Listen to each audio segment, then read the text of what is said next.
esperar que se vayan conectando algunas. Ahí está.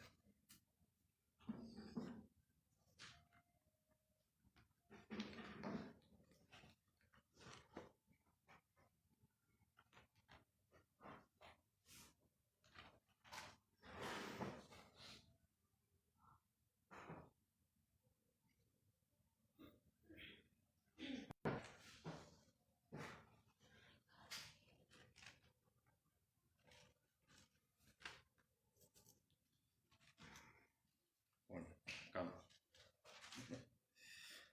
Buenas noches, Dios le bendiga. Vamos a dar apertura a la reunión de oración. Siempre esperamos que se vayan conectando por lo menos 10 para poder empezar a transmitir. Así que bueno, les invito a abrir sus Biblias en Mateo capítulo 6. Bueno, los martes que me toca poder transmitir, tratamos de enfocar siempre en estos textos del Padre Nuestro. Cuando en Lucas podemos ver esta misma oración, esta misma enseñanza, vemos que fue un pedido de los discípulos de que se le enseñe a orar. Y como siempre aclaramos, no es una simple una frase para recitar, aunque muchos lo usan así, sino que es un entendimiento que Dios o Jesús nos quiso dejar en la oración. Bueno, voy a ir repasando. Tocamos, creo que, bueno, claro está que la primera vez, el término Padre, ¿no? La importancia de ser sus hijos, cómo Dios nos escucha y atiende a nuestra oración, y que hoy podemos acercarnos, ¿verdad?, a Él como hijos. Los que no son hijos, poder, a través del arrepentimiento, poder serlo. Nuestro, que sabemos que, bueno, lo que aclarábamos, que no es solamente nuestra relación con Dios y nada más, sino también la manera en ser como hermanos, ¿verdad? Por eso es nuestro, el Padre nuestro. No dijo Padre mío, ¿no? Que estás en los cielos, el poder ver nuestro lugar, ¿sí? Reconocer que Dios está en el trono, está en un lugar eterno. No es un diosito, como algunos le llaman, o simplemente algo pasajero. Es un Dios que está en el cielo, nosotros estamos en la tierra, somos el estrado de sus pies. Y santificado sea tu nombre, entender su santidad, su pureza, su perfección, la perfección de Dios. No hay fallo en Él, no hay error alguno en todo lo que Él haga, ¿no? Pues vimos, venga tu reino. Es el gobierno de Dios, el reconocer su gobierno, el sujetarnos a ese gobierno. Y todo esto es importante entenderlo en la oración, ¿no? Entenderlo cuando oramos, ¿sí? Poder discernirlo, y en cada vez que elevamos una oración a Dios, poder tener este entendimiento, ¿no? Porque bueno, sabemos que una de las cosas que más nos motiva a orar a veces son los pedidos de oración, lo cual es correcto. Dios nos permite pedirle, Dios nos permite acercarlos a Él para expresarle nuestras peticiones. Pero bueno, acá vemos justamente que antes de este pedido que vemos en la oración del Padre Nuestro, vemos otra frase importante, que es hágase tu voluntad, ¿no? Que esto es el versículo 10. Después de venga tu reino, nos dice hágase tu voluntad, ¿no? Y qué difícil a veces es poder entender esa voluntad de Dios y poder comprenderla y poder darnos en esa voluntad de Dios, ¿no? A veces nos cuesta entenderlo porque estamos muy expuestos a todas las circunstancias que nos rodean, ¿no? A veces nos cuesta entender y saber de que Dios puede ocuparse individualmente de cada circunstancia, cada situación y de nuestras vidas, ¿no? Individualmente, ¿sí? Y saber que la voluntad de Dios, ¿no?, es también un sinónimo o un significado de su presencia, ¿sí? Esto es muy importante porque mayormente al acercarnos a Dios, le pedimos, elevamos una petición sujeto a nuestro entendimiento, a nuestro querer, ¿no? O sea, yo normalmente es lo más lógico que de una persona que yo estimo, de una persona que quiero, si está sufriendo una enfermedad, voy a querer que esa persona se sane, ¿no? Y así tantas cosas más, ¿no? Siempre tengo la libertad de acercarme a Dios y expresar lo que yo quiero en mi humanidad, ¿no? En mi debilidad. Pero ahí es tan importante primero entender y suplicar a Dios que Él haga su voluntad, porque en su voluntad está su presencia, ¿no? Entonces, pensando en esto, también pensaba en este texto de Romanos 8, capítulo 8, versículo 26, que justamente nos habla de esta debilidad a la cual estamos sujetos a la hora de pedir a Dios, ¿no? A la hora de elevar una petición a Dios. Y Romanos 8, 26, cuando justamente nos habla de esta vida en el Espíritu necesaria, que cada cristiano tenemos que tener una vida en el Espíritu, y nos dice, de igual manera el Espíritu nos ayuda en nuestra debilidad. Necesitamos que el Espíritu Santo nos ayude, nos enseñe, ¿sí? Realmente nos guíe correctamente. Dice, ¿por qué? Dice, pues ¿qué hemos de pedir? ¿Cómo conviene? No lo sabemos. O sea, es la verdad, no lo sabemos porque no comprendemos a la perfección, no entendemos a la perfección la voluntad de Dios, pero sí nos disponemos y nos sujetamos a esa voluntad. Pues siempre en nuestra oración tenemos que decir, Señor, hágase tu voluntad, ¿sí? O por ahí no lo digamos con estas palabras, pero sí tener ese entender en nuestro corazón, porque eso nos va a ayudar mucho a que si se hace lo que pedimos o no, todo está hecho dentro de su voluntad. Y en su voluntad nos deleitamos en su voluntad, ¿no? Por eso dice, como hemos de pedir, no sabemos, ¿no? ¿Por qué? Porque somos débiles, estamos sujetos a esta debilidad, estamos sujetos a estas emociones que nos gobiernan. El ser humano es un ser emocional, no es en su esencia un ser racional, no somos más emocionales, ¿verdad? Entonces, sujetos en esa debilidad, podemos pedir no como conviene, pero el Espíritu Santo nos ayuda. Y dice inclusive que este mismo Espíritu intercede por nosotros con gemidos indecibles, ¿no? O sea, nos guía o eleva a Dios la oración, que aunque nosotros no podamos discernir, no entendamos, ¿sí? Pero es lo que está en la voluntad de Dios. Recordaba también en Hechos capítulo 21 una historia que refleja el apóstol Pablo. El apóstol Pablo estaba dejando a varios ministerios y dirigiéndose ya a Jerusalén, y de Jerusalén de ahí iba a ir a Roma y estaba yendo a su muerte, ¿no? Estaba, en cierta manera, sabía él ya que lo que le iba a venir, ¿no? Entonces, había varias personas que lo apreciaban, que lo amaban, ¿no? Que buscaban de alguna manera que él no haga eso, ¿no? Que él no entregase su vida, obviamente. Pablo era la persona que los cubría espiritualmente, que era quien los aconsejaba, era como un padre espiritual prácticamente para ellos. Y en el versículo 14 nos dice que al final, después de insistirle, nos dice lo siguiente, dice, y como no le pudimos persuadir, desistimos diciendo, hágase la voluntad del Señor. Hágase la voluntad del Señor.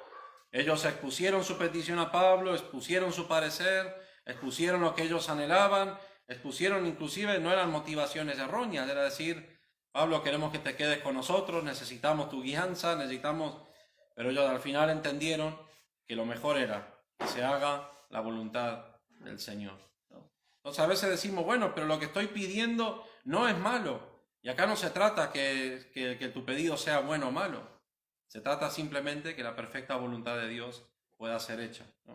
Y ahora, ¿de qué manera nos dice la oración del Padre Nuestro?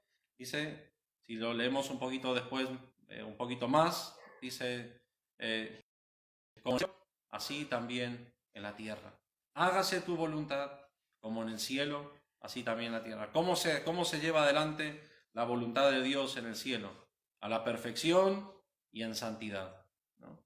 A la perfección y en santidad. ¿Y qué es lo que habita? ¿Qué es lo que llena el cielo? La presencia de Dios, ¿no? ¿Qué es lo que llena nuestros corazones? ¿Qué es lo que le da un sentido a nuestra vida? ¿Qué es lo que le da un propósito a todo lo que podemos hacer? Es la presencia de Dios. No es lo que nuestras manos alcancen, no es lo que nuestras fuerzas alcancen, no es lo que nuestras metas o lo que pretendemos en nuestra vida, sino es vivir en la presencia de Dios, ¿no? Si queremos tener un propósito, si queremos vivir en la voluntad de Dios, eso es sentir y habitar en su presencia cada día. Todo lo demás puede estar y puede mañana desaparecer, ¿no? A veces decimos, bueno, por el ministerio, por la iglesia, por la gente que me rodea, por almas que salvo, por mi familia, por esto, pero eso hoy puede estar y mañana ya no. Pero la presencia de Dios permanece para siempre. Y en su presencia, la Biblia nos dice, hay plenitud de gozo, hay delicias a su diestra. Cuando estamos en su voluntad, estamos en su presencia. Y si estamos en su presencia, siempre viviremos en su perfecta voluntad. Y siempre estaremos llenos de gozo y de delicias a la diestra de Dios. Por eso, bueno, Salmo 37, 1 al 7.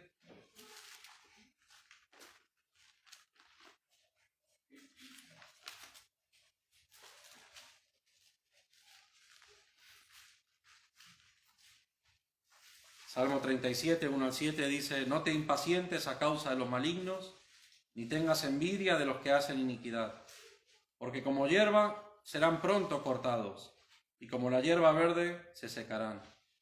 Confía en Jehová y haz el bien, y habitarás en la tierra, y te apacentarás de la verdad. Deleítate a sí mismo en Jehová, y él te concederá las peticiones de tu corazón.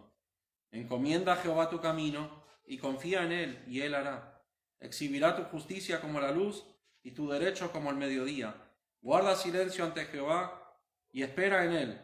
No te alteres con motivo del que prospera en su camino, por el hombre que hace maldades, ¿no? Entonces acá podemos ver que a veces hay impaciencia por distintas cuestiones que vivimos alrededor, ¿no? A veces uno dice, ay, qué injusticia, qué situación, Dios debería interceder, Dios debería actuar en esto. ¿Cómo puede ser que Él no actúe? ¿No? Y elevamos a Dios esa petición, y Dios hace esto, obra lo otro y tal. Y Dios te dice, tranquilo, yo tengo todo en mis manos. Yo sé lo que hago, sé lo que hago desde la eternidad hasta la eternidad, ¿no? No te preocupes, que todo está en mis manos. Deleítate en mi presencia, deleítate en mi voluntad. Encomenda tu camino a mí, confía en mí, ¿sí? Que en mi presencia, que en mi voluntad sea tu deleite. Después las cosas que hay alrededor tuyo, no te impacientes por eso, no te preocupes. Ya en su tiempo voy a establecer lo que ya está establecido, ¿no? Y qué confianza y qué llenura, qué deleite trae eso en la vida de un cristiano. Cuando dejamos de luchar en contra del hacedor y empezamos a caminar junto a él, ¿no? Cuando dejamos de altercar, ¿no? como barro en las manos del alfarero, y simplemente entendemos que nos dejamos moldear para que él cumpla en nosotros lo que él quiere hacer, ¿no? Unos versículos más en Romanos capítulo 12.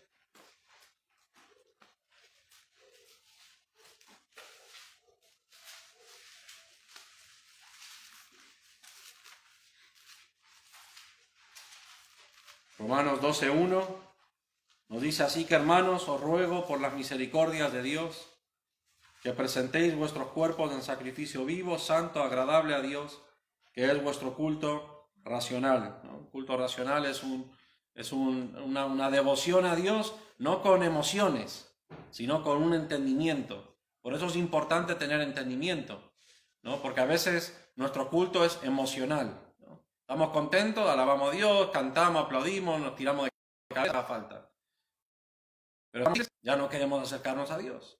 Y eso es un culto emocional. Y la Biblia nos dice, tiene que ser un culto racional.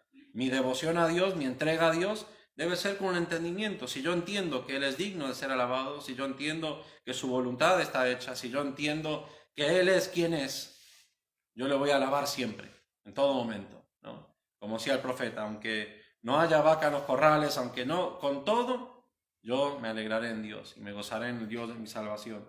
Y sigue diciendo el versículo 2, no os conforméis a este siglo, ¿sí? Algunos dicen, no se amolden a este mundo, no tengan el pensamiento de este mundo, ¿sí? Sino transformaos por medio de la renovación de vuestro entendimiento para que comprobéis cuál sea la buena voluntad de Dios, agradable y perfecta. Cuando la voluntad de Dios en nuestras vidas es solamente un constante peso y una constante tristeza, eso es porque estamos lejos de la presencia de Dios, no estamos habitando en la presencia de Dios como deberíamos estar. ¿Sí? Y tenemos que sujetar nuestra humanidad a la presencia de Dios.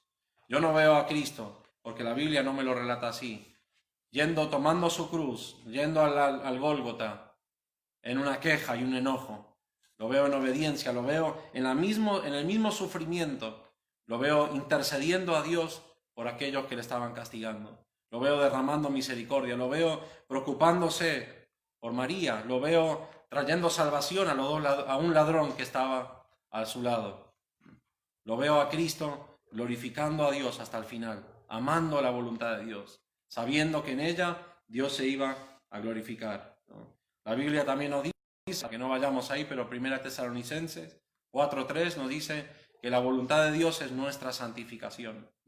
Aunque el contexto de eso habla de los pecados sexuales, pero también nos está diciendo, Dios quiere que nos apartemos para Él. Cuando nos apartamos para Él, estamos en un deleite y Él se deleita en nosotros también, ¿no? Y para terminar, quiero ir al profeta Ageo, de los profetas menores.